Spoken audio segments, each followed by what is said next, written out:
Porque una sola vida no es suficiente, entre tazas de café y copas de vino, enfrentamos la realidad a fuerza de letras, viviendo un libro a la vez. ¿Nos acompañas?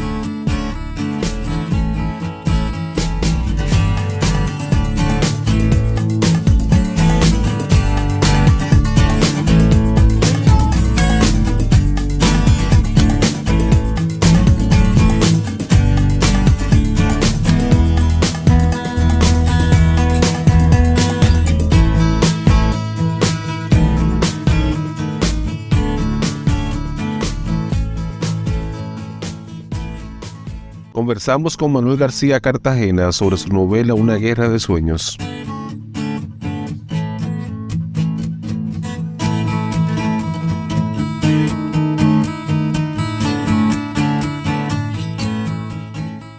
Manuel García Cartagena nació en Santo Domingo en 1961.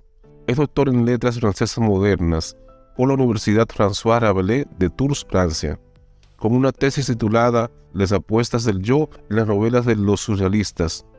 Por su defensa de esta tesis en 1992, recibió la mención muy honorable por unanimidad y la recomendación del jurado para su publicación en su estado. En la misma Universidad de Tours se desempeñó como lector de español y agregado temporal a la enseñanza y la investigación ATER de 1993 a 1996. Antes y después de su estadía en Francia, ha sido profesor en varias universidades dominicanas.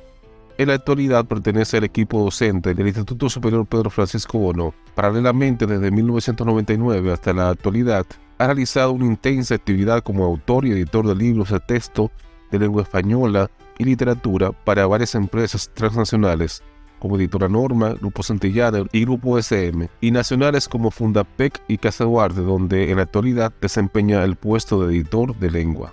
Su obra literaria abarca todos los géneros. Ha publicado hasta la fecha 8 novelas. Aquiles Vargas, Fantasma, Premio Siboney de Literatura de 1986, Almueje, Bacá, Deberé caer, El despellejado, Planes de ataque, Las señales del verano y Una guerra de sueños. Tiene también 3 libros de relatos, historias que no cuentan, ni ser ni fingir y recontar los daños. Ha publicado también 9 libros de poemas: Mar Abierto, Poemas Malos, Palabra, Premio Siboney de Poesía de 1984, Los Habitantes, Manicomio de Papel, Decir, Hacer, Poder, Todo era mentira y lo sigue siendo, El pubis de Astarté y Sombra tú tatuada de luz. También ha publicado 6 libros de ensayos críticos: Situaciones de lo Dominicano 1, Ensayos sobre Historia, Sociedad, Cultura y Literatura de la República Dominicana, Situaciones de lo Dominicano 2, Estudios sobre Literatura Dominicana, y Situaciones de lo Dominicano 3, Estudios sobre Literatura, Sociedad y Cultura Dominicanas. Para leer Nadia de André Breton, Visiones y revisiones de obras literarias dominicanas. Para leer ¿Estáis locos?, de René Crevel. En 2011, el Teatro Guloya puso en escena su obra de teatro titulada 7 días antes del tsunami. En 1984, la Fundación Cultural Dominicana publicó su traducción en español de la versión en lengua inglesa del poema de Yevgeny Evtushenko titulado Foucault. En 2014, el Archivo General de la Nación publicó su traducción del francés al español de la obra La República Dominicana de Francisco Álvarez Leal. En 2018, la editorial española Amargort publicó su antología de la poesía dominicana titulada Indómita y Brava, Poesía Dominicana, 1960-2010. Es director y editor de la revista digital de arte y literatura ¿Cómo así? Todos sus libros cuentan con reediciones y están disponibles en su página de autor en amazon.com.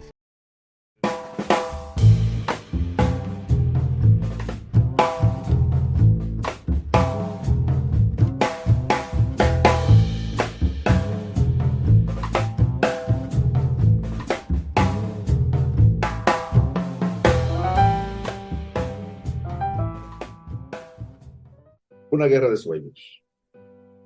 Certes. Capítulo 2 de la primera parte. La primera vez que te sentí en mí, Certes, ni siquiera había nacido. Es más, todavía andaba metido en alguna parte del cuerpo de mi futuro posible papá. De manera que no sé qué otra cosa podría decirte, si además ni siquiera tú que me pusiste el dedo supiste que en realidad yo estaba, ¿cómo es que dicen ahora? Bueno, eso. Creo que no quedaste muy conforme con lo que pasó después, puesto que no volví a escuchar tu llamado hasta muchas décadas más tarde.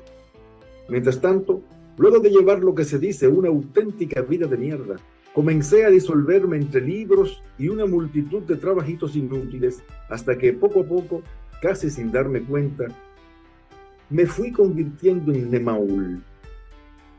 Pero eso no lo puedo contar sin antes haberme presentado. Mi nombre, según el perro, es Tunyep Chan y soy taxista, bachatero, experto en preparar sancochos de 7 carnes y en desaparecer cadáveres de poetas. También, aunque ella no lo sabe, estoy casado con Nicole Domb, pintora artística, a la que no veo desde hace 3 años. Ella vive en el norte de esta isla de cuyo nombre ya nadie quiere acordarse, en Cabarete, más precisamente. Allí tiene su estudio, en las afueras de ese pueblo, lo que equivale a decir tierra adentro, en una especie de villa que le presta Boris Danilbek, un ruso bailarín, arquitecto y políglota que casi nunca tiene tiempo para vivir y mucho menos para venir a reposar sus huesos en esa villa. Nicole y Danilbek solo se han visto una vez y fue porque uno de sus agentes le habló de los cuadros que ella pinta. En esa ocasión, Danilbek le compró media docena de cuadros para su apartamento de Brooklyn y a cambio le cedió la villa por tiempo indefinido. De eso hace ya 15 años y Nicole no ha vuelto a tener noticias suyas. En esa casa de Cabarete, Nicole vive con Susan Susi, una mujer increíble de nacionalidad haitiana y 92 años de edad, aunque aparenta tener 40. Pero eso sí, esa tipa es lo que se dice apártate, una verdadera vaina. Con decirte que la mayor parte del tiempo está más muerta que viva y que tiene todos los poderes de las 21 divisiones y más misterios que todos los Uedo Dambala juntos. Aunque hay que decir que es Nicole la que la revive a Susan cada 7 meses, sumergiéndola en una bañera llena de, a mí no me lo creas, pregúntale a la misma Nicole que fue quien me lo dijo, una mezcla hirviente de sangre de gallinas y cera de velas de cebo, de esas que se fabrican con sangre humana. Sí, claro, de las que venden a un precio cada vez más elevado las clínicas de liposucción, pues para algo estamos en 2047. ¿Tú sabes lo que es eso? Ahora la brujería entra a tu casa por vía inalámbrica. ¿Qué tú crees? Peor para los que todavía piensan que las cosas tienen que ser siempre las mismas. Y eso, que a decir verdad, ya ni el cambio es lo mismo de antes. Bien, así iniciamos un nuevo episodio de Tertulia Literaria Papel Maché, un podcast dedicado a la difusión de la literatura desde la República Dominicana. Hoy contamos con la grata presencia, a menos de manera virtual, como ustedes pudieron escuchar al principio, de Manuel García Cartagena, con el que vamos a conversar en un ratito sobre su novela Una guerra de sueños. Así que nada, le damos la más formal y cordial bienvenida. Manuel, ¿cómo está usted? Yo practico un bienestar a tiempo completo y en cómodas cuotas me lo voy, digamos, untando todos los días. O sea, yo estoy bien y medio hoy. Hoy es domingo, es un día intermedio, un fin de semana largo. Por tanto, hay media razón de más para estar contento.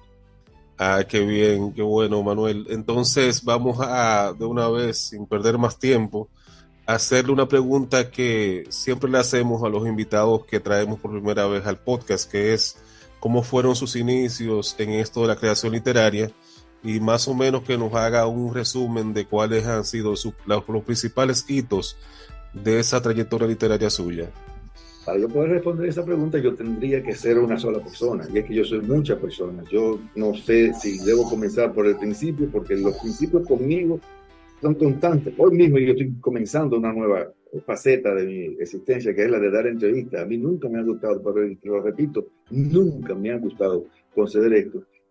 Y no es que yo me tenga que quitar las invitaciones de encima, pero te lo voy a decir por ser a ti, y porque hoy es domingo, y porque acabo de decir que me siento muy bien. Sí. Yo comencé a escribir en La Salle, cuando yo era estudiante de La Salle.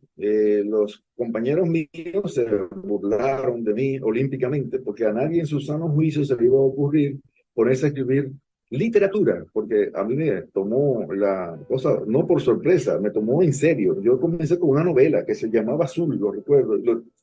conservé ese cuaderno durante muchísimo tiempo, hasta que un día, en una de esas limpiezas frenéticas que cada tanto, por desgracia, no más frecuentemente de lo que yo quisiera, pero me da por deshacerme de, como yo te digo, de esos principios que no llegan a ninguna parte, son principios que nacen ahí. Y ese cuaderno desapareció. Comencé entonces a la altura del séptimo, octavo del curso de antes, que por suerte ahora que ha regresado la educación dominicana a esta nueva esquema de primaria y secundaria, pues viene siendo el mismo curso de lo que actualmente se considera el séptimo o el octavo. Y quizás me estoy adelantando más, quizás yo comencé mucho antes, porque recuerdo que el uniforme todavía era aquella copia del uniforme falangista de la falange española, que tenía la salle, camisa azul, pantalón caqui.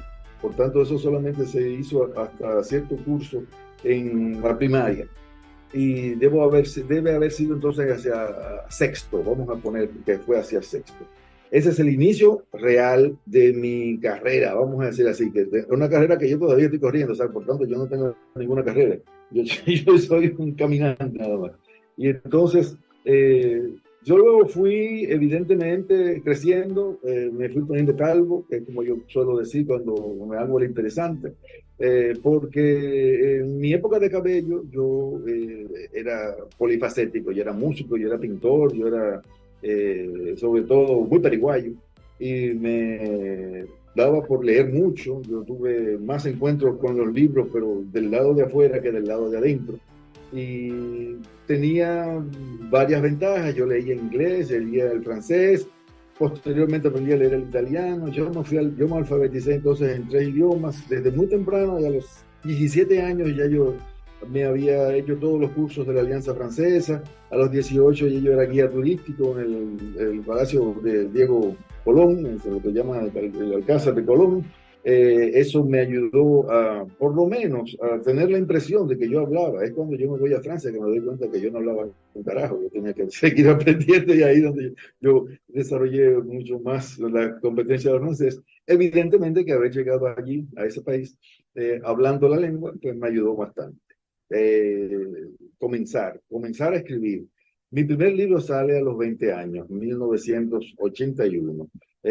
No hubo en esa publicación intervención de ninguna institución oficial. A mí no me publicó más que tardíamente, hacia 1984, gracias a la gentileza del poeta Cándido Gerón, que hizo aquella famosa colección Orfeo en la Biblioteca Nacional, donde publicamos casi todos los escritores que habíamos surgido a principios de esa década.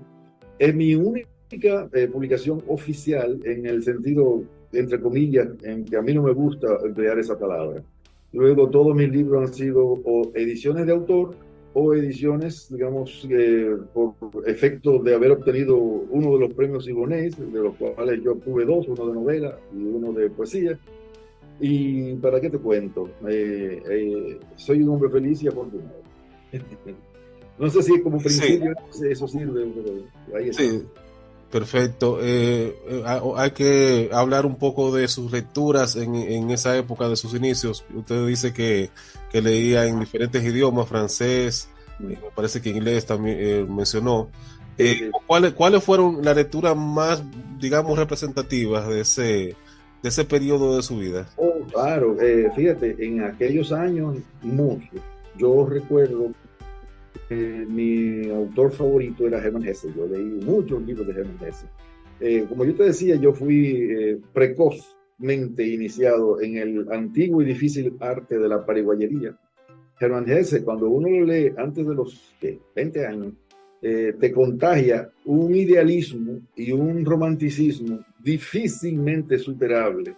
A mí me envenenó tanto como la lectura de Jean-Paul Sartre, que era mi autor de cabecera en el bachillerato, gracias a cuya influencia obtuve, vamos a decir, el discreto favor de parte del hermano Javier Careaga, que tengo entendido que terminó sus días trabajando allá en la ciudad de Santiago, en la Salle de Santiago, pero que era profesor de matemáticas y de francés de la lección capitalina de este colegio. Y él en una ocasión me sorprendió leyendo a Jean-Paul Sartre. Creo que lo que yo estaba leyendo en ese momento eran Los Caminos de la Libertad. y que sea una trilogía de novelas, de cosas. La acababa de sacar del bulto, y me dijo, ¿qué tú estás leyendo? Y agarró el libro y dice, ¡ay, Sartre! Y dice, ¿no te han dicho que sos un autor peligroso? Entonces me dice, bueno, no, a mí me gusta. Yo lo estoy leyendo hace tiempo, había leído ya un par de libros. Y él me recomendó entonces que pasara los recreos en la biblioteca. Eso me ayudó muchísimo, tú no te imaginas. Para mí, el haber sido autorizado a quedarme sin lugar a dudas en la biblioteca durante el tiempo en que todo el mundo estaba sudando y yo no aprendí a bailar, yo no aprendí a jugar pelota, yo no aprendí a jugar basquetbol, pero yo leí más que el carajo, yo leí muchísimo y así quedé. Yo quedé medio turulato y con la suerte de que aquellas lecturas eran lecturas de juventud. Entonces, así como uno cuando se comienza a quedar senil y a perder, digamos, el hilo, uno recuerda con más, digamos, claridad los recuerdos primeros, los recuerdos viejos, pues yo tengo la impresión de que a medida que ya yo me voy sumando a la lista de los viejos de mierda, yo me voy a ser más sabio porque yo leía muchísimo. Entonces, estoy reactivando esos recuerdos de lecturas viejas. Excelente. Ya propiamente hablando de esta novela, Una guerra de sueños, Manuel, de hecho nosotros nos conocimos a través de una red social que se llama Facebook, la odiada o ignorada Facebook, ¿verdad? Sí, Eh, hombre, es una calle muy concurrida últimamente, pero para la gente adulta, los muchachitos están en Instagram. sí, así es, sí, sí, se dice que el Facebook ya es una red social para adultos y para Yeah. boomers, como dicen. Manuel, precisamente en Facebook yo vi en una de sus actualizaciones, en su muro, un comentario que me llamó la atención y quiero leerlo para a partir de ahí hacerle la siguiente pregunta. En esa publicación que fue de junio de 2021, usted decía, tengo el grandísimo placer de presentarles esta novela mía. La escribí con una rabia acumulada durante 14 o 15 años, más o menos, pero solamente pude terminarla el año pasado, o sea, el 2020, porque la Sí. publicación es del 2021. Entonces, a partir de ahí, de esa publicación suya en Facebook, me surge la siguiente pregunta. ¿Usted sigue con esa misma rabia? ¿Nos puede describir con más detalle en qué consiste esa rabia? ¿Contra quién sería esa rabia? ¿Cuál sería el sujeto de toda esa rabia acumulada ahí? Y si la sigue teniendo al día de hoy. Bueno, mira, yo creo que aparte de mí y de mi esposa, ese es un tema que no le importa estrictamente a nadie. O sea, yo no tengo por qué responder esa pregunta. La rabia es como, ¿qué te digo? Como esa sopa que tú la tienes que comer, quieras o no quieras, que te acompaña y tú no tienes por qué estar diciendo a la gente, yo como sopa. Yo no tengo por qué decir a la gente, yo tengo rabia o no tengo rabia. Yo sí te puedo decir algo para que esto quede en los márgenes de la decencia. Y es que esa novela curó. Me curó de un estado mental de, ¿cómo te digo?, de gran ansiedad. Yo he manejado grandes volúmenes de ansiedad desde mi retorno al país en el año de 1997. Yo he tenido prisas muy, digamos, urgentes en mi periplo existencial que me han ayudado primero a trabajar como un desaforado, a trabajar en horarios indecentes, quitándole horas al sueño, lo cual me ha producido ya serios problemas visuales. Eh, Ese estrés se traduce en términos relacionales en una condición yo diría, de disforia, de un estado poco publicable, como yo decía. O sea, yo no estoy publicable, yo no estoy por salir a la calle, agorafóbico, con un sentimiento perpetuo de que me faltaban 5 para el peso, de que no estaba completo, de que tenía que hacer algo más, o sea, un trabajólico, una persona sumamente, digamos, proclive a autoencerrarse en un sistema de vida. Bueno, la novela me curó. Yo te la estoy describiendo porque eso fue mi vida durante muchísimos años. Es una novela de 400 páginas que en su estado original llegó a tener muchas más, un par de cientos más.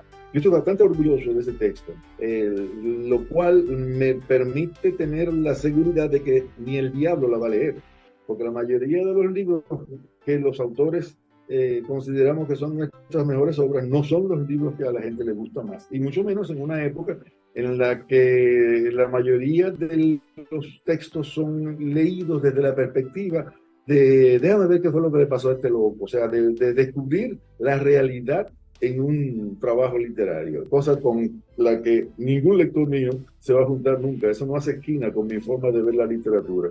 Para mí la literatura es precisamente lo que le falta a la vida. Yo lo que hago es tratar de completarla, a mi vida, lo que yo escribo. Y por esa razón yo estoy perfectamente consciente de que cualquier posibilidad de que yo consiga lo que en esta época se considera el éxito no pertenece al rango de lo probable, pero depende de lo que yo considere el éxito. Yo puedo decir todo lo contrario. Yo soy un escritor eminentemente exitoso porque yo he leído, yo he trabajado la historia de la literatura dominicana y me puedo dar ese pequeño lujo. Es como yo te digo, o sea, esto como la sopa aquella de la rabia, o sea, eso nada más me importa a mí. Yo no tengo por qué estrujárselo en la cara a nadie. Yo te hablo de esto porque tú me estás preguntando. Y yo no te voy a hablar de rabia porque yo creo que en términos de lo que es la educación, los civilizados, las cosas personales se quedan en la casa. Yo no tengo por estar exhibiendo mi vida por ahí como si yo fuera un patán. No lo soy. Yo le voy a confesar que cuando leí la novela, o sea, todavía no la he concluido, pero ya voy bastante avanzado. Pensé un poco en este director de cine, no sé si usted lo conoce, David Lynch, que Claro, me encanta. Sí, claro, sí. de Twin Peaks, bueno, Cabeza Borradora y Terciopelo Azul, un sinnúmero de películas. Él tiene un estilo así, muy surrealista. Y Sí, precisamente sí. la novela, como el mismo título lo indica, una guerra de sueños, ¿verdad? La parte onírica es muy importante en la novela. Entonces yo sentí como que la novela es o sea, si hubiera un director que pudiera adaptar esta novela, sería David Lynch, desde mi punto de vista. Porque es una novela que juega mucho con varias capas de la realidad, o sea, del surrealismo. No sé, quizás usted lo puede explicar mejor que yo, pero esa fue ¿cómo decir? Como el sentimiento que acudió a mí cuando estaba leyendo la Sí, novela. otra de las imposturas de esta época, la gente cree que una novela se hace eh, potable o accesible al público cuando se convierte en película. Yo voy a hacer lo contrario, yo voy a escribir una película. Si algún cineasta hace una novela, a ver cómo le queda el loco. Las aventuras reales, las oníricas sobre Sí. todo, eh, son como aquella famosa caravana. Eso pasa por dentro. La aventura de la ficción literaria no cabe en una pantalla. O sea, no es arrogancia, ni es nada, es como si yo escribiera, ¿qué te digo? Una coral, una cantata coral en un soneto, o si yo escribiera, ¿qué te digo? ¿Qué te diré? Ay Dios, un cortometraje en un mini relato, esa cosa que llaman ahora mini relato. No, son campos expresivos distintos. El cine no tiene por qué competir con la literatura. Un buen director cinematográfico hace lo que tú me has dicho que hace con tus entrevistas, o sea, selecciona lo que le interesa y vota lo otro. Yo no tengo ninguna aspiración a que uno de mis libros pase a la pantalla. Ni siquiera he pensado en eso, porque eso es otra cosa. O sea, cada quien habla de la feria según le va en ella. Cada quien habla de la vida desde su punto de vista. Y como yo te decía hace un rato, en mi experiencia personal, yo pude haber tenido una época en la que yo consideraba que no estaba completo, pero ya yo estoy, ¿cómo te digo? Muy cerca de sentirme en la plenitud de mi existencia. Yo tengo una familia preciosa, tengo una mujer que me adora, yo la adoro a ella, yo tengo una obra ya de varias decenas de libros. Eso ha venido, Manuel, con su madurez De ahí no, como persona, o sea, esa es que aceptación la madurez es un o sea, proceso. esa Uno no aceptación está diciendo, ya madurez. esa aceptación de la vida, porque uno cuando es joven, uno piensa, contra, el mundo hay que cambiarlo, este mundo no anda como debería andar. Entonces, la juventud tiene mucho de eso, de aspirar, quizás desde una posición muy naif, muy ingenua, a cambiar el mundo. Y luego ya Sí, cuando uno va madurando, ya uno empieza a convencerse de que las cosas son como son, ¿verdad? La realidad es sí. como es, y ya uno lo que hace es medio se adapta y no quiero usar la palabra como que se resigna, pero hasta cierto punto también. No sé si eso vendría en su caso de ahí, de esa madurez con los años que usted ha ido alcanzando, vamos a decir. Mira, yo tengo la impresión de que quizás eso que tú dices es perfectamente cierto para otro tipo de personas, pero yo te lo explico de nuevo, para ver si que tú no me captas bien. Mira, yo he sido, como ser humano, un tipo muy aburrido, que yo he sido muy serio toda la vida. Yo siempre he estado de profesor, he tenido trabajos digamos, de gran responsabilidad, de tanto docente como de productividad, con horarios estrictos, con responsabilidades asignadas que he sabido asumir y a las que me he enfrentado como yo he logrado construir, como decía Amado Nervo, he sido el arquitecto de mi propia... En una carrera en la que la mayoría de las personas se ven obligadas a pedir ayuda al Estado y a ser menesterosos de la atención social, a mí me ha ido bien.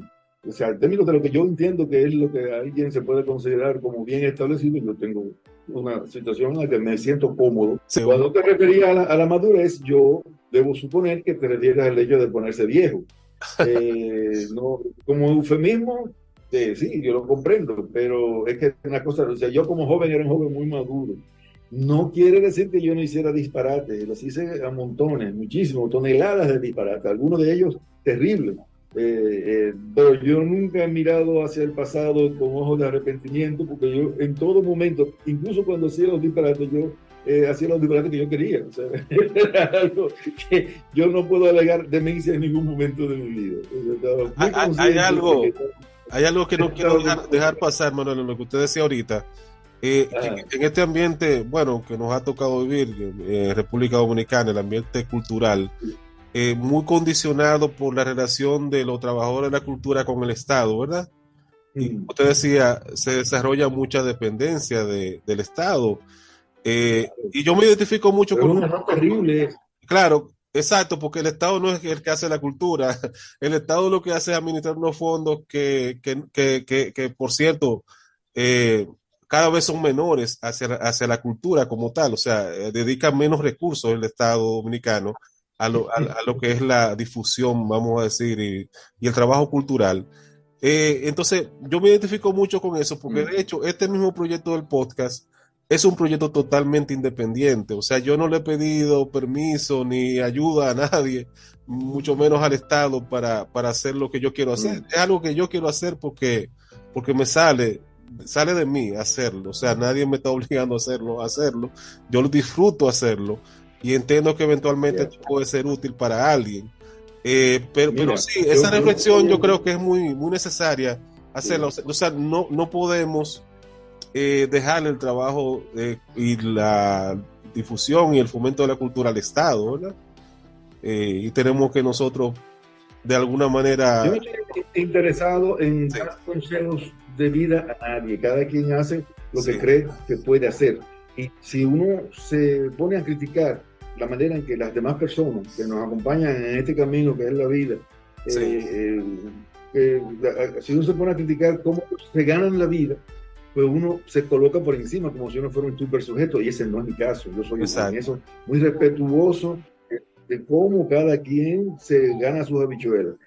Feliz aquel que puede ganársela en el Estado. Yo creo que tampoco hay nada malo en ser un funcionario o un empleado. O sea, el problema está en eso que tú has dicho, en cuando la pertenencia a algún tipo de oficina del Estado te coloca a ti no en un referente, porque eso va a depender mucho del talento, de la suerte, sobre todo, y del circuito relacional de las personas, sino en la ruta de convertirte en alguien que se agencia, gracias a los fondos públicos, determinado, como te digo, rango de visibilidad. Yo quiero ser seleccionar muy bien mis palabras, porque yo no quiero ofender a nadie. agenciarse en la visibilidad desde un puesto de poder es relativamente fácil, porque tú conoces periodistas, tú conoces personas que te invitan a determinados salones, eh, a los que tú quizás no accederías nunca, porque no te conocen, no saben quién tú eres, y si te ven por la calle, no te van ni siquiera a considerar digno de estar en una posición de director de cualquier cosa que tenga que ver con la cultura. Y la gente se puede confundir mucho. La gente que se entrega a esos caminos termina creyéndoselo. Y ese es el verdadero problema. Termina creyéndose que es realmente importante o que es realmente bueno o que se consiguió que fulanito o fulanita le dieran tal o cual premio o lo mencionaran en tal o cual antología o le llevaran a dar conferencias o recitales y todas esas cosas. La gente puede creer que eso es la literatura o ser literato. Y mucha gente va a ver eso que hace fulanito desde el Estado con ojos de envidia. Dice, yo quisiera ser como pero eso no es así. Primero, si tú haces lo mismo que hace todo el mundo, ¿en qué tú te conviertes? No te conviertes en nadie, porque tú no te vas a distinguir. Algo tiene sentido cuando se opone a otra cosa. Y la única manera en la que en el campo cultural, literario, artístico, de como tú alguien conquistar algún, digamos, miligramo de significación, es desarrollando una carrera distinta.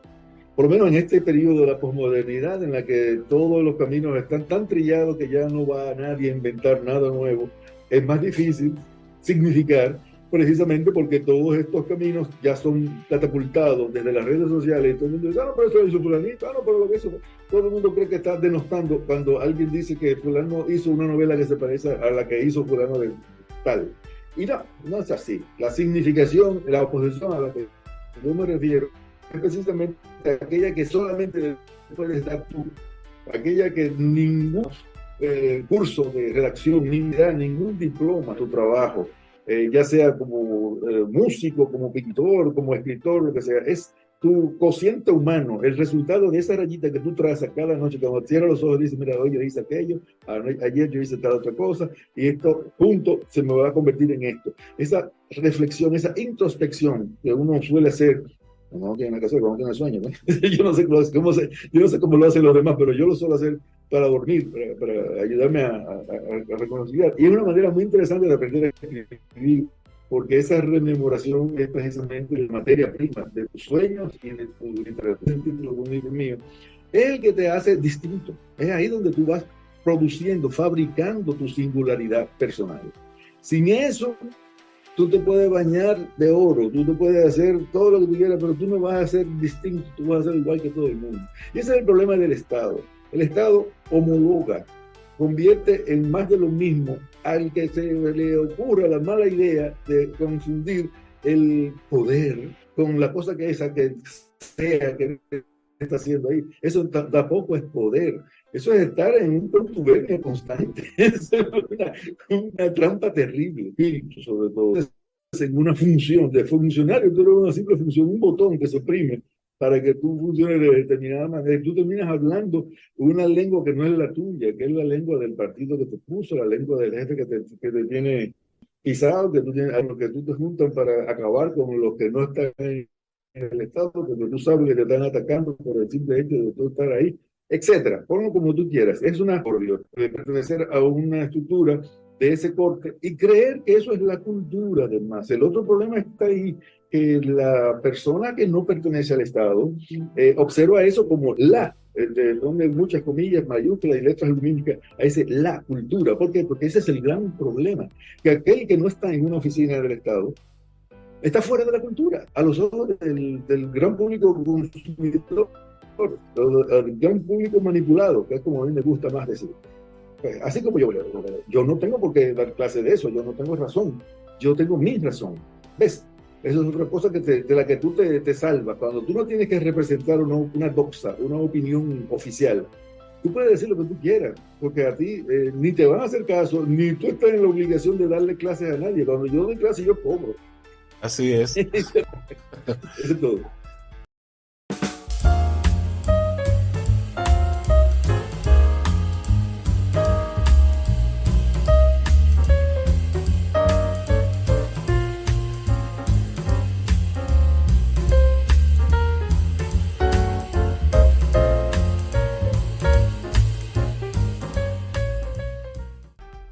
un fragmento del segundo capítulo de la tercera parte, titulado La batalla del puente. Esa noche, toda la ciudad despertó aterrorizada bajo el sonido de las explosiones. Nadie comprendía de dónde habían salido los seres que caminaban con agilidad por las calles de Santo Domingo, a pesar de no tener piernas por tratarse de un cardumen de peces negros que tenían la cola igual a la de los atunes. Los primeros en dar la voz de alerta fueron unos clientes de La Llave del Mar, un restaurante ubicado en las inmediaciones del malecón. Apenas los vieron subir hasta la acera por las rocas del Farallón, comenzaron a tomarles fotos y a llamar a unas autoridades que no les respondían. Extrañamente, toda la escena cobraba por momentos un color grisáceo, como si se tratara de un filme en blanco y negro, pero a seguidas recuperaba paulatinamente su color. En cuestión de minutos, todas las aceras de la zona se llenaron de peces ambulantes que, desbordándolas, saltaban a la calle y detenían el tránsito de los vehículos que transitaban por esa hora por la avenida. Los había de todos los tamaños, desde muy grandes hasta muy pequeños, y todos estaban determinados a llegar caminando rápidamente a la esquina de la Máximo Gómez. Nadie sabía con qué propósito esos peces realizaban aquella caminata hasta que ocurrió la primera detonación. Uno de los peces, bastante grande de tamaño, por cierto, se puso de pronto a vibrar hasta que ¡plum!, estalló en 1000 pedazos. Producto de esa deflagración, un enorme cráter se abrió en medio de la avenida George Washington, y los gritos de los primeros heridos comenzaron a llenar la escena hasta que quedaron ahogados por el estallido de una nueva explosión. Manuel, en un artículo titulado Una guerra de sueños, el thriller fantástico de Manuel García Cartagena, escrito por Fernando Valerio Holguín, unos meses después de la publicación de la obra, ¿verdad? Él afirma, el lector que pide a gritos esta novela es un lector activo, cómplice, copartícipe, que vaya construyendo los múltiples sentidos con el desarrollo de la novela misma. A propósito de eso, ¿ha encontrado ese tipo de lector la novela aquí o fuera de aquí, del país? Sí. Ya yo te he dicho mi opinión con relación a la escena sociocultural en la que se inscribe este libro. En la República Dominicana ese tipo de lector no es que no exista, pero no pertenece a lo que podríamos llamar la mayoría.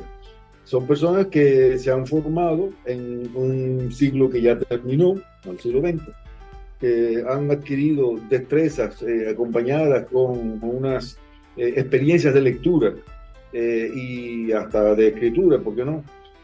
Y eso los habilita para interactuar con los libros. Ahora mismo lo que ha sucedido desde 1995, es decir, cuando ocurrió la primera transformación curricular, con el desmonte progresivo y abrupto de la enseñanza de la literatura, es la desaparición sencillamente de la competencia simbólica, del rango de la práctica didáctica cultural en la República Dominicana.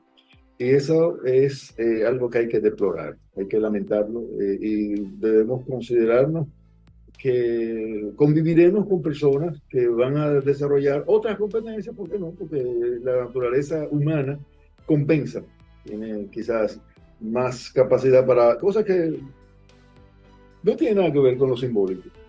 Y eso los convierte en más manipulables, dado a la taumaturgia, a llenar los oídos, porque no los ojos, con palabras altisonantes, rimbombantes, pronunciadas y entonadas, con una cadencia que se estudia. Eso, las personas que se dedican a ese tipo de profesiones estudian el arte del discurso, y pues ese tipo de, digamos, sociedades a las que se les desprovee de los resortes, los mecanismos mentales para defenderse de esa agresión, porque es una forma de violencia que se realiza contra el pueblo, pues se convierten víctimas del populismo. ¿Qué te digo? Es una sociedad llana, se maneja de una horizontalidad muy, digamos, cómoda para que los que quieran vender cualquier cosa pues encuentren fácilmente su mercado. Tú no encuentras un mercado de ese tipo entre personas cultas. Eso no quiere decir que no se venda, porque digamos, el error más frecuente en la República, en países como los que, porque yo no estoy hablando de un país único, porque, eso no más pasa aquí, no, eso está pasando en América Latina entera, no, en el mundo hispano entero, porque incluso en España las humanidades desaparecieron del rango de enseñanza en las universidades y en la instrucción media. De eso vamos a hablar con más detalle Sí. en la última parte del programa, pero aprovechando lo que usted sugiere a partir del comentario que usted hace ahora, yo vi una entrevista anoche casualmente una entrevista en uno de los canales de aquí de República Dominicana de una persona que, bueno, lo puedo decir porque es Alfonso Quiñones, que tiene un programa en el canal 37 los sábados en la noche. Él estaba conversando creo que es con un director, o no recuerdo bien, que es un profesor, un catedrático de la UAS. Ellos comentaban, y eso yo me identifico totalmente con lo que ellos decían, la política cultural del Estado, o sea, lo que actualmente se llama el Ministerio de Cultura de la República Dominicana, más enfocado hacia el espectáculo, hacia la cultura vista como simple entretenimiento, a lo que podría calificarse como el circo, ¿verdad? O sea, esa visión de lo que debe ser la cultura, vista simplemente como entretenimiento, vamos a decir, superficial.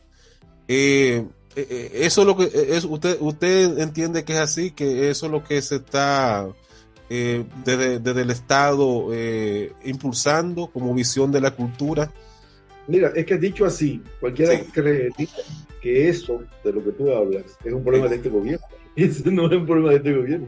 Hay una cosa que se llama la cultura del espectáculo, que es un concepto que hasta Vargas Llosa ha escrito sobre eso.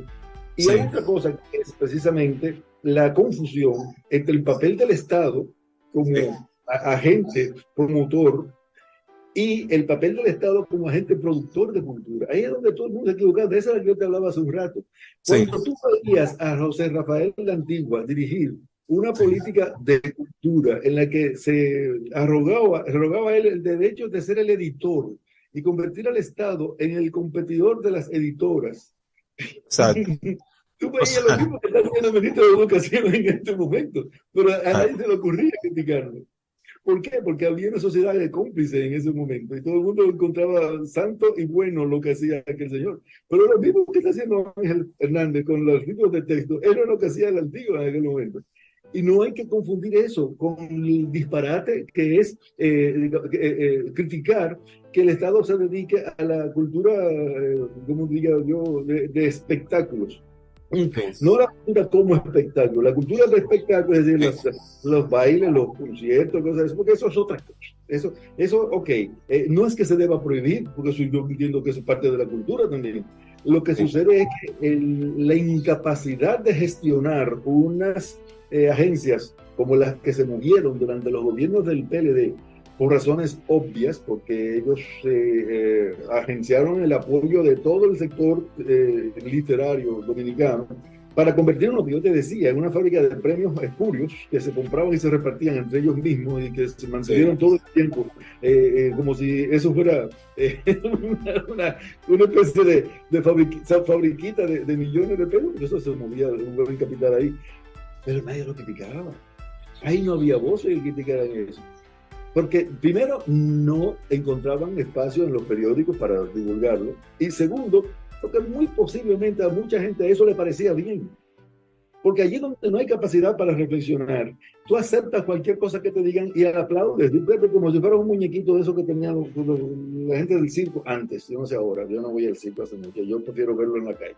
Y entonces, yo creo que no podemos desviar la atención de lo que realmente es importante, y es ese papel nefasto del Estado como competidor respecto a los productores de cultura, que es un error incluso táctico, porque estamos tocando lo que podría diferenciar a nuestro país caribeño, con una excelente infraestructura en este momento, con un gran potencial de crecimiento económico, pero estamos minimizando la posibilidad de que en el sector, digamos, literario, cultural, la cultura superior, la cultura, digamos, de la élite, de pensamiento y de producción artística, pues se desarrolla de manera autónoma, independiente. Ese es el verdadero, la verdadera misión del Estado, es propiciar que haya una autonomización de los sectores de producción de cultura, no una dependencia del Estado. Eso es un disparate. El que está pidiendo esto no se entera de que la historia no va por ahí. O sea, lo que ha sido exitoso en México, en Perú, no ha sido que el Estado haya desarrollado eso. Fíjate lo que ha pasado en Cuba, que fue el modelo que eligieron los PLDistas. Los PLDistas confundieron ese estado totalitario en el que no se puede caer, no se mueve una jodida hoja de un árbol sin que el Estado no dé su aprobación, con lo que había que hacer en la República Dominicana. Aquí se controló toda la actividad cultural desde el gobierno, porque se nombraron hasta los barrenderos. Yo entiendo cómo alguien puede entender que eso era lo que había que hacer, pero fue lo que se intentó imitar aquí. Y evidentemente que fracasó. La gente quedó saturada, ya no lo podían ni tragar. Lo que en un momento fue una novedad, se terminó convirtiendo en un hastío, en un emporio, una cosa completamente gasmoña, falsa, que no tenía ninguna razón de ser. Porque la cubanización de la cultura dominicana tenía un pequeño problema, es que nosotros no somos cubanos. Sí. Haciendo un pequeño inciso, Manuel, ¿qué le parece el derrotero que ha tomado la Feria Internacional del Libro de Santo Domingo? Ya quiero su opinión a partir de que usted es un editor, aparte de ser un escritor, ¿verdad? Usted está involucrado en la industria editorial, que se puede decir que hay una industria editorial aquí en República Dominicana, que eso habría que ponerlo entre comillas, si hay realmente. Está relacionada la pregunta anterior y esta. Exacto, no, sí. O sea, hay mucha diferencia. Para usted, ¿cómo debería gestionarse la Feria Internacional del Libro de Santo Domingo para que realmente sea lo que debe ser? O sea, desde su punto de vista. Yo no tengo que saber eso, yo no tengo la menor idea, yo no puedo dar consejo ahí. Yo sí te puedo decir lo siguiente, como ciudadano, como agente social dominicano, y es que una feria del libro, para que primero sea una feria del libro, debe propiciar lugares de encuentro entre los lectores y los productores del libro. O sea, llámalos editores, llámalos escritores, como tú lo quieras mandar. ¿Eso se está dando? No se está dando. Ya en las últimas ferias, las últimas ferias del libro de los gobiernos del PLD, de Danilo, ya eso no existía. Ya eso se había convertido en cualquier cosa. En esto que tú llamaste hace un rato la cultura del espectáculo. Yo mucha fritanga, mucha bulla sobre todo. O sea, para mí es incompatible. ¿Cómo alguien puede confundir un lugar lleno de ruido como con una feria del libro? Eso es incongruente. O sea, la cultura dominicana es la cultura del escándalo, del estropicio auditivo. Y eso no tiene nada que ver con una feria del libro. Pero créemelo, yo he estado en una feria del libro extranjera, no internacional, extranjera. Y yo he visto cómo funciona. Eso por un lado. Por otro lado, mi experiencia como asistente a ferias distintas de las que se han organizado tiene momentos de altibajos, ¿no? Hay otro aspecto que tiene que ver con la organización de los eventos, que ha sido fatal lo que ha sucedido últimamente. La anterior, la del año 2020, como tú sabes, fue virtual, se desarrolló en el contexto de la pandemia, eso no cuenta. La última que se desarrolló en la zona que llaman colonial, dejó mucho que desear, dejó muchas, digamos, incongruencias, porque se estaba inaugurando, estaba explorando un sector, quizá con buena intención, es bellísimo en esta zona colonial, una cosa que impresiona al visitante, pero ustedes saben la incomodidad de esa área para el tránsito, para el desplazamiento, incluso a pie. Eso fue con aceras terribles. Yo vi mucha gente caer, tropezar y caer, y eso no era lo que se quería. Bueno, este año la vuelven a regresar a la zona de repaso de la cultura, y ahí pues ya un escenario conocido.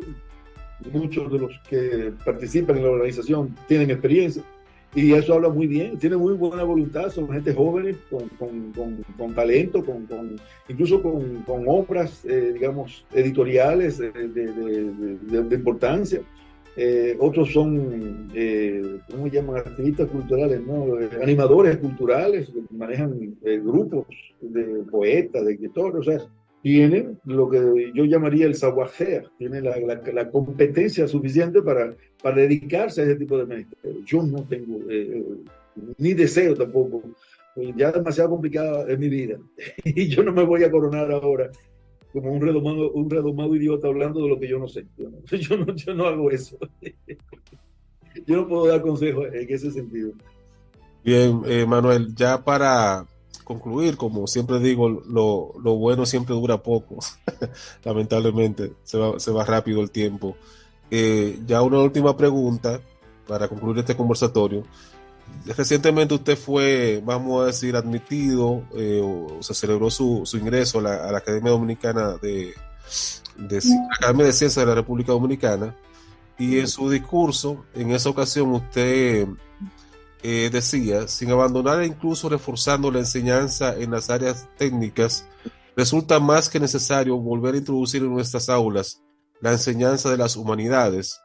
Digo esto, digo esto último con la esperanza de que tal vez alguien más aparte de mí sea capaz de comprender que el futuro de nuestra nación depende de ello.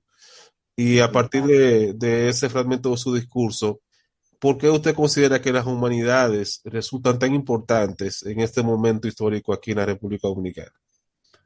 O a nivel mundial, podríamos decir también, para no quedarnos aquí. Sí, sí, yo suelo protestar cada vez que se quiere circunscribir cualquier comentario a la República Dominicana porque nosotros vivimos durante mucho tiempo con la idea de que las cosas dominicanas solamente pasaban aquí, y eso no es cierto.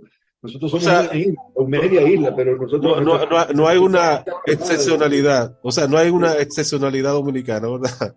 No, no, para nada, y menos en un mundo Sí. globalizado. Bien, vamos a ver si yo hablo menos que en las preguntas anteriores y voy más directo a lo que tú me estás preguntando. Bien. El tema de las humanidades no es solamente porque yo soy, digamos, formado en un área, en varias áreas de los estudios sociales, culturales, literarios, es que el ser humano se encuentra en la antesala, en el pórtico de un cambio de civilización y nos están conduciendo los grandes oligopolios, las grandes compañías dedicadas a manejar la comunicación, a que aceptemos como bueno y válido que primero nos acostumbraron a confundir la literatura con un texto, error garrafal. Una receta de cocina tiene el mismo valor que Le Chatillon de Victor Hugo o de Las Flores del Mal de Baudelaire, porque es un texto. Nos acostumbramos a homologar eso. Lo cual, encima de ser un soberbio disparate, deshumaniza ya, por sí solo, todo el trabajo de producción imaginario, simbólico de la literatura. Pero en este momento que se nos está diciendo que una máquina puede darte un texto de 500 palabras, tú le das las instrucciones, le das el tema, el formato y todo, y la máquina te lo va a dar. Y que se está diciendo que eso va a eliminar, va a quitar del medio profesiones honorables que han sido desarrolladas con éxito en el pasado por seres humanos. Bueno, éxito allí donde la educación no ha funcionado. Aquí se va a vivir, yo estoy casi seguro, se va a vivir como si fuera la maravilla, la solución ya definitiva, porque a la gente ya no le interesa escribir, porque ya no le interesa leer, y no le interesa leer porque considera que es una pérdida de tiempo, porque es más fácil ver el videíto. Mira lo que acaba de hacer un distinguido ministro de Educación en la República Dominicana durante la pandemia, que le dio trabajo convencer a todo el mundo con un videíto ejecutado por, no siquiera por profesores, por actores.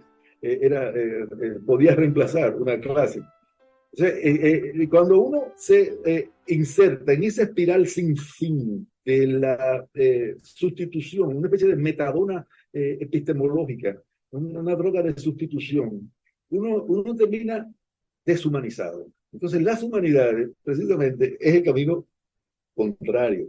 Las humanidades te retornan, primero, a la idea básica, y es la construcción de tu subjetividad. El sujeto que piensa, el que se articula como yo pensante en el centro, fue el sujeto que produjo los avances de la ciencia, los avances de la medicina, los avances de la literatura, el gran renacimiento, las grandes producciones de la historia cultural del Occidente. Estas máquinas que piensan, vamos a ser auspiciosos, a mí me gustan mucho las especulaciones en ciencia ficción, va a deshumanizar el panorama cultural, porque nos entregará un ser humano desprovisto de ese tipo de, digamos, competencias, y va a considerar que la máquina es capaz de hacerlo mejor que él. ¿A qué costo? ¿Cuál va a ser el resultado para la civilización humana, para nuestra cultura, nuestra vida cotidiana? ¿En qué nos vamos a convertir cuando llegamos al extremo de confundir un conjunto de ruidos como los que ahora están de moda con música? ¿En qué nos convertiremos de aquí a qué? ¿A 5 años? Te lo dejo de tarea. O sea, yo trato de no responder, porque yo no estoy tan viejo como para confundir lo que yo pienso con lo que debe ser.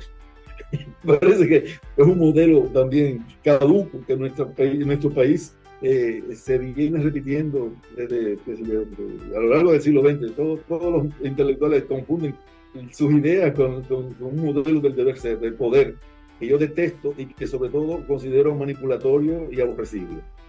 Entonces yo sí creo que hay que pensar con los demás. Si tú no estás de acuerdo conmigo, dime lo que tú piensas, pero me parece que el riesgo al que nos estamos exponiendo por el camino que vamos es a una deshumanización en bloque, en forma, de todos los patrones, los lugares por donde atraviesa la sensibilidad humana hasta el periodo contemporáneo. Y eso me preocupa mucho porque yo tengo hijas. No digo hijos porque no tengo muchachos. Yo vivo en un jardín florido. Pero yo entiendo que la juventud merece otra cosa, merece otra cosa. Si leíste El Mago de Oz, Sí. recordar que al final el mago le regalaba al hombre sin cerebro un diploma, al hombre sin corazón un reloj, y así por el estilo. O sea, un regalo de sustitución. Eso es lo que estamos viviendo ahora. Al bruto se le da un diploma de doctor, al insensible se le da una maquinita, una calculadora, y se le dice, esa es la que te va a poner a ti a sentir el tic-tac que te va a... Y tú desarrollas esa idea, la extiendes, lo traes al presente y te das cuenta de que eso es lo que nos están haciendo. Nos están llevando por la nariz como los bebés. Sí, en su discurso que yo me tomé la libertad de leerlo, o sea, me pareció muy interesante. De hecho, para que se lea. Usted decía como que se pensaba, o sea, en un momento determinado se pensó por ejemplo, en el caso, volvemos es que tenemos que fijarnos en la República Dominicana porque aquí vivimos, ¿verdad? Y es la nación que nos Sin olvidar une. que estamos en un continente y que ese Exacto, continente sí. pertenece a un esquema Sí. geopolítico particular. Usted comentaba que en algún momento alguien decidió o a nivel, o sea, alguna autoridad decidió que en vez de fomentar en la República Dominicana las humanidades como la filosofía y otras áreas del quehacer humanístico, vamos a decir, de las áreas que tienen que ver con humanidades, se dijo, mira, este país no necesita eso, lo que necesitamos son técnicos. Exacto. Eh, pero ahí en el comentario que yo leí, usted dice, no podemos, sin descuidar la parte técnica que es importantísima para sustentar el desarrollo económico del país, ¿verdad? Pero no podemos obviar esa otra parte que es fundamental, es lo que nos hace humanos, la capacidad de imaginar esa parte, o sea, se está perdiendo ahora, o sea, con estas aplicaciones como ChatGPT, como usted comenta, ya la gente ni se toma la molestia de redactar, o sea, ya estamos relegando eso que nos hace tan humanos a las máquinas. Entonces, pienso, cuando leí su discurso, pensé, bueno, por ejemplo, la filosofía que no se enseña en nuestras escuelas, yo no veo que en el actual currículum dominicano se contemple. O sea, hace más falta que nunca ahora ese tipo de disciplinas y de materias, porque realmente estamos delegando en las máquinas la capacidad de pensar, que es algo tan fundamental y que nos define como seres humanos. Entonces, ¿qué hacer ante ese panorama? Mira, hay varios mitos que uno debe aprender Sí. a eliminar, quitar del medio. El mito de que el que estudia filosofía piensa. Sí. Sería lo ideal, ¿no? Entonces, la gente cree que como que una cosa lleva a la otra. La manera en que se enseñó la literatura tampoco te convierte en una persona, en un literato. Aquí se llama una literatura de repetición de nombres, de fechas y de obras, y eso, y nada, es prácticamente lo mismo, pues no es. O sea, la literatura debe ser el camino que nos retorne a la realidad, porque precisamente parte de la realidad.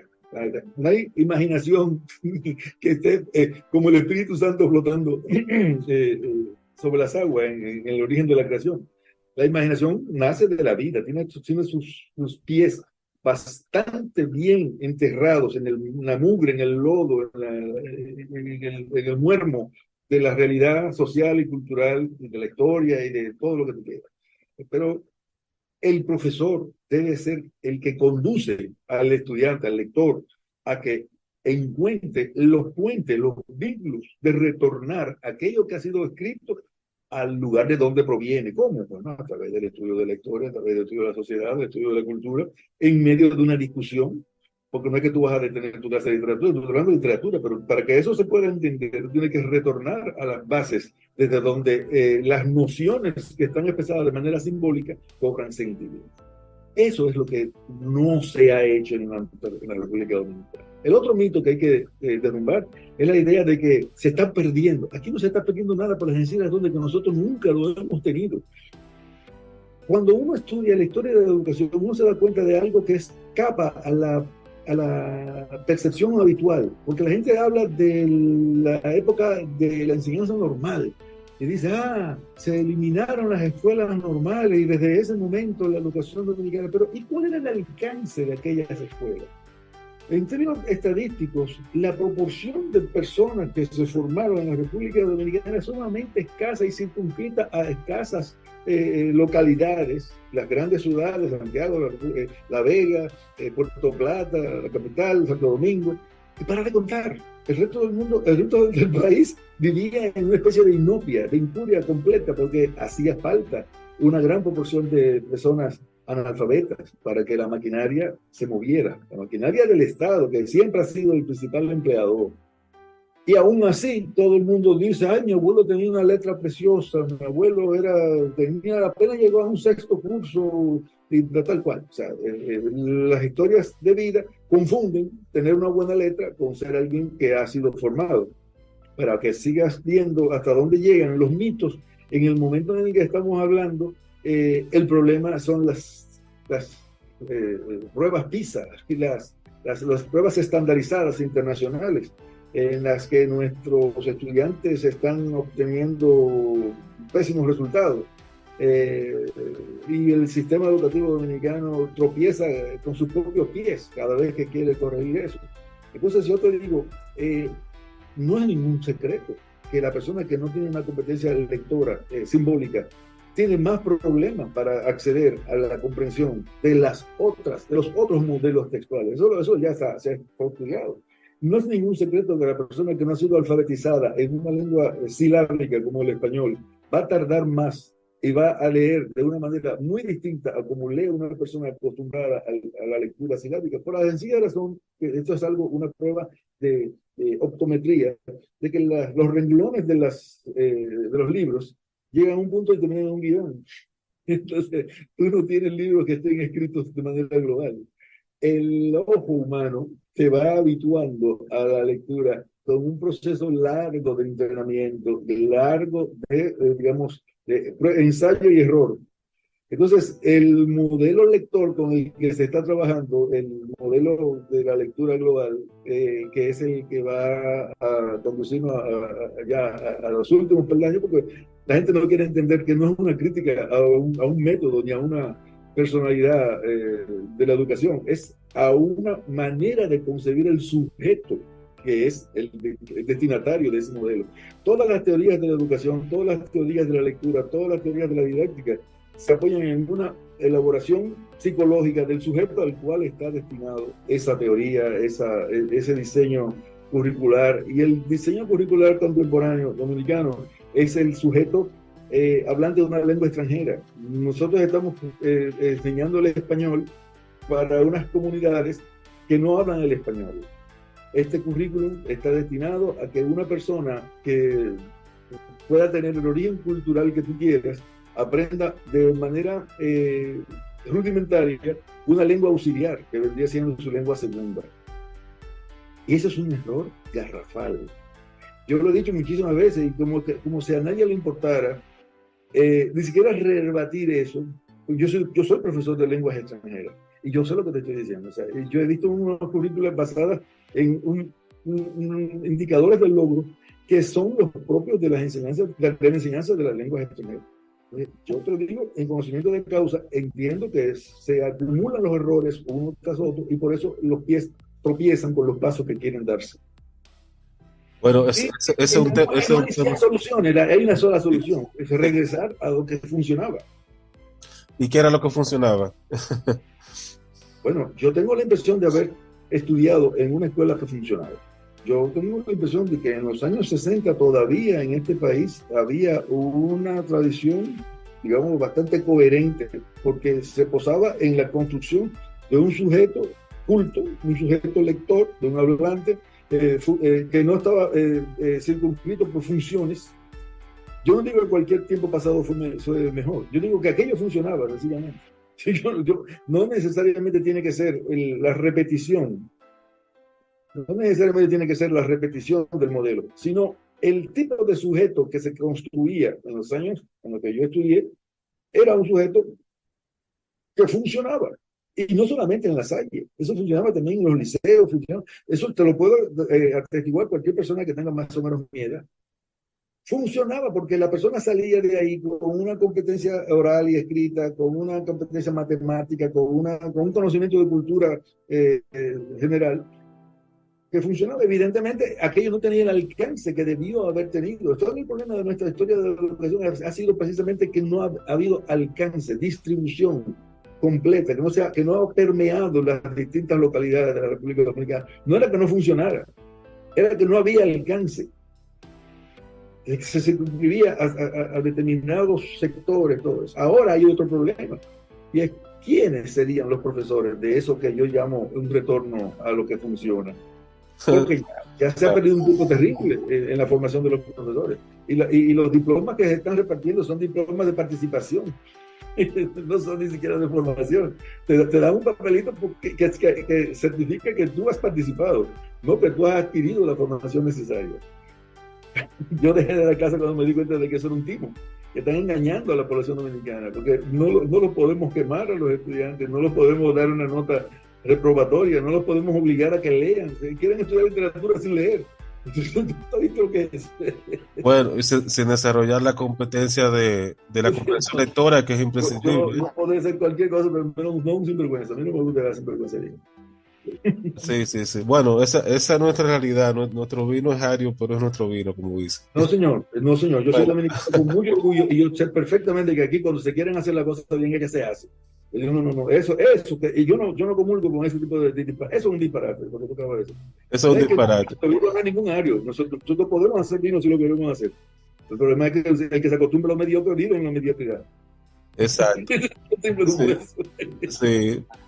Sí, yo también creo que cuando hay la voluntad de hacer cosas bien, porque aquí se están haciendo cosas interesantes. Por ejemplo, en la provincia, en la hermana Mirabal, que es donde yo vivo, ¿verdad? Está este liceo científico de aquí, el liceo científico doctor Canela Lázaro. Hay muchachos de ahí, de ese centro, que han competido, o sea, recientemente se dio a conocer que ganaron un concurso en una competencia que organizó la NASA.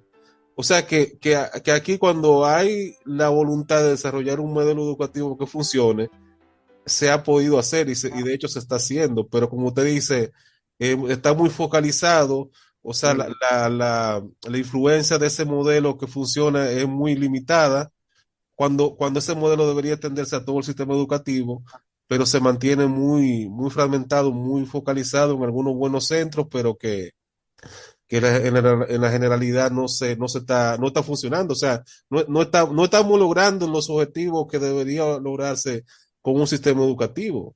Eh, Parafraseando a un cómico famoso, sí, tristemente Seo, eso es lo que nunca se ha hecho. exacto. Pero hay que comenzar a hacerlo en algún momento, ¿verdad? Porque como usted dice, yo creo que aquí cuando se quieren hacer las cosas correctamente y que funcionen, se hacen. Entonces, tenemos que ver qué podemos hacer para que eso se logre y se reproduzca, ¿verdad? Eso, Yo entiendo que los ejemplos de buenas prácticas no es lo que nos falta a nosotros. Ahora mismo sí. nos hace falta buenos profesores, Bueno, profesor. buenos formadores de profesores. Eso es una carencia real, eso no es un invento mío. La gallina está batiendo el ala. La educación dominicana comparada con una gallina, la quieren poner a volar, pero es una gallina, primero no va a llegar muy alto, y segundo tiene un ala trunca. Está batiendo el ala, pero no va a arrancar, porque le falta lo principal que debe tener un sistema educativo, son buenos formadores de un cuerpo docente digno de ese nombre. El otro problema, y esto te va a sonar feo, porque aquí vivimos en una ilusión. El otro mito es que se cree que la democracia es la solución de todos los problemas dominicanos, y eso no es verdad. El otro mito con el que hay que entenderse es que la educación debe ser entendida como un ejército de fuerzas de élite. Nosotros no podemos permitir que nuestro cuerpo docente nacional se adultere, se tergiverse y se cualquierice de un nivel a un nivel en el que al final perdamos lo último que nos queda, que ya nos queda muy poco, dicho sea de paso, de elementos de reciclaje de nuestra identidad. No es la identidad, del reciclaje de todas las contribuciones que tenemos, pero direccionándolas en un sentido constructivo hacia una idea de nación que sea dominicana. Yo creo que a eso es a lo que se está apostando. Estamos apostando a la disolución lenta, progresiva, pero segura de todos los estamentos de la cultura y de la identidad dominicana. Cuando tú entregas la dirección de la educación a fuerzas que son heteróclitas, que no tienen dirección, que se van degradando en su misma obsolescencia, pero además que van perdiendo la capacidad de gestionar la formación, o sea, la perpetuación de ese sistema, tú estás condenando a una sociedad a su desaparición como tal. No es que nos vamos a morir, que después de alguien vendrá el diluvio. No, es que vamos a convertirnos en una cosa que ya no va a ser la continuidad de este modelo. Eso es lo que yo cuento en mi novela, precisamente. Es el proceso de degradación y de construcción de la cultura dominicana. Nosotros tenemos, ya sabes, como tú sabes, el fenómeno sociológico que marcó el siglo XX, las comunidades de dominicanos establecidas en los Estados Unidos. Tenemos un factor que nos hace mucha presión sobre el modelo insular. Presión lingüística, presión económica, presión cultural. Es una especie de removedor constante de nuestra, digamos, reflexión sobre la realidad histórica, social y cultural. Pero a eso tú le agregas el otro polo, como la arepa, de las migraciones de nacionales haitianos que constantemente están reclamando, yo diría que con razón, porque se les ha permitido establecerse aquí. Son seres humanos que necesitan salud, necesitan educación, alojamiento, casa, o sea, y todas esas, o esos dos más bien, porque a eso se les agregan los otros, pero eso es minoritario, son los que están pesando muchísimo sobre nuestra realidad educativa, cultural. Yo no lo diría tanto en términos económicos, pero también sobre la economía dominicana hay una gran presión que se ejerce desde esos dos focos. Yo quiero, para resumir los temas que hemos abordado, hablarte de que la deshumanización de la educación, la deshumanización de la sociedad, la hipertecnificación digamos, de las distintas modalidades en las que los seres humanos construimos nuestra práctica cotidiana, nuestro consumo de la realidad cotidiana, forma parte como te digo, del telón de fondo contra el cual se proyecta sociedades que se están deconstruyendo a sí mismas por la vía de las tensiones migratorias, de las distorsiones, producto de la incapacidad de los estados de satisfacer las demandas colectivas. Yo he llegado a leer Canclini, que dice que la idea de que los estados están concebidos para resolver los problemas de las sociedades es un mito al que debemos acostumbrarnos a considerar como completamente falso. Ya no se sabe ni siquiera para qué uno necesita el Estado, porque si el Estado lo que viene es a competir con los productores, digamos, de productos y servicios, entonces nos está desayudando en lugar de ayudar. Entonces, en lo que yo llamo la construcción dominicana de nuestra realidad, no la construcción que los grandes emporios financieros nos han diseñado para que nosotros nos las apliquemos como si fueran las medidas salutíferas que van a resolver nuestros problemas. Nuestra manera dominicana de resolver nuestros problemas generalmente ha sido violenta. Las revoluciones dominicanas, te decía, no son compatibles con los modelos que se han trazado desde los sectores hegemónicos en el periodo contemporáneo. Y es por eso que hay que manejarse con prudencia, tanto como individuos como gestores políticos en el periodo contemporáneo. Y el problema de la educación es un problema grave, al que no se le puede seguir dando largas y aplicándole paños tibios y haciendo como si eso se pudiera resolver sobre la marcha, ¿no? Hay que planificar los cambios que se tienen que hacer en la educación para que nosotros después no aleguemos demencia, porque lo que está pasando es como si se les hubiera asignado a los ciegos la conducción de la educación. La persona es el que no quiere ver. Y lo que no se quiere ver es que el currículum disfunciona. El modelo de gestión de las escuelas que se heredó del PLD, que era una escuela totalitaria con unas directrices hipercontroladoras, con unas supervisiones atrabilarias, completamente dictatoriales, no es compatible con la libertad de construir, o sea, con un currículum que se supone funcional y comunicativo. Eso es incompatible. Han querido atiborrar eso como el que obliga a alguien a que beba esa sopa. Eso está creando serias distensiones en el circuito docente. La República Dominicana debe enfocarse hacia otro camino. Yo no puedo decirte a ti lo que debe hacer, porque yo no soy tecnócrata, yo no pertenezco a eso, pero yo soy como sujeto que reflexiona, bastante capaz de ver las cosas que no me hacen sentido, y es lo que te estoy haciendo. Entonces, resumiendo, yo hice una novela en la que reflexiono sobre un periodo, digamos, que comenzaría en la prehistoria y que termina en el año 2075, porque es una especulación, es ficción. Los que se acercan a mi literatura buscando la historia de mi vida, pues sencillamente se decepcionan, porque yo no hablo de eso. Yo me manejo con mucha, digamos, discreción, y respeto la vida de cada quien, y me importa un pito si lo que yo escribo no se lee, o se lee mucho, o se lee poco. Yo cumplo con escribirlo. El destino del libro lo elige el azar, y en la República Dominicana sabemos muy bien que el azar es político. El azar se compra, se paga, y yo no tengo ninguna necesidad de estar comprando lectores. No me interesa. Podríamos durar horas y horas hablando aquí, Manuel, reflexionando sobre diversos temas, el tema de la educación, concluimos. Esta entrevista está como mis novelas, porque se me comienza muchas veces. Sí. Y todo es por cualquier camino. Sí, pero qué bueno que usted tiene también ensayos donde usted reflexiona sobre muchos temas que tienen que ver con la realidad dominicana, y la invitación va a quedar abierta para que pautemos en otra fecha que usted tenga. La pregunta, aunque sea, para hacer exacto, para ir hablando. Para hacer el bulto. Exacto, hablando de temas sobre los que hay que hablar de vez en cuando, ¿verdad? Entonces, Manuel, una última pregunta ya para concluir.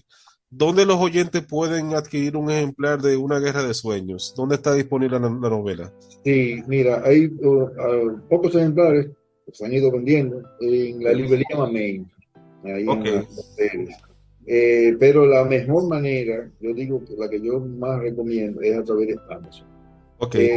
Evidentemente que hay que saber que comprar un libro en Amazon es como comprarse qué, como comprar un plato, un guante, Claro. o sea, el libro en Amazon es un producto como cualquier otro. Como cualquier otro. Sí. En que otros compran una camisa, unos panties, lo que sea, sí. uno puede comprar un libro, no es nada particular. Y para eso ya la República Dominicana tiene couriers, hay que tener una cuenta de courier, o un amigo que la tenga, porque uno no se tiene que meter a eso para comprar el libro de Manuel García Caparrós. Así mismo como hago yo, que mi hermano tiene una cuenta de Amazon y yo lo utilizo a él como vía para cuando quiero comprar algo en Amazon, ya sea un libro o cualquier otra cosa. Una de las ventajas de la tecnología es precisamente que ha facilitado algunas de las cosas que necesitamos los seres humanos para sentirnos que vivimos cómodamente. Ha facilitado mucho. el internet y la Claro. medicina también. Ha mejorado bastante. Nos ha facilitado la vida en muchos aspectos. Entonces, Manuel, muchísimas gracias por haber atendido nuestra invitación. Vamos a dejar el enlace aquí en la descripción de tanto en iVoox como en Spotify como en YouTube para que la gente que quiera comprar el libro lo pueda adquirir por esa vía, por Amazon. Ya. Entonces, les reiteramos nuestro agradecimiento por haber atendido nuestra invitación y esperamos que esta sea solamente la primera vez y lo volvamos a traer de vez en cuando para hablar de otra de sus creaciones literarias y seguir tratando temas Ok, que nos tocan, tanto como dominicanos, como seres humanos, o sea, como en sentido general, yo creo que estos temas pueden ser de interés de cualquier persona del mundo. yo quiero agradecerte también. Te quiero agradecer la gentileza y lo hago como un ejercicio de, ¿cómo te digo? Yo estoy ejercitándome hacia la construcción de una nueva personalidad. Yo estoy tratando de salir un poco del encierro en el que yo mismo me había colocado y te agradezco mucho esta oportunidad que me has dado.